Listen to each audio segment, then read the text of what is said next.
This video will talk about recording sounds in MyCloud. It assumes you have a microphone and speakers hooked up.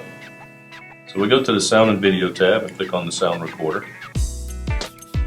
We can open the volume controls and go and adjust the output volume, also using this knob up here.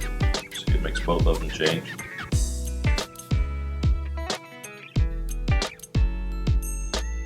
We can mute the sound by clicking the mute button.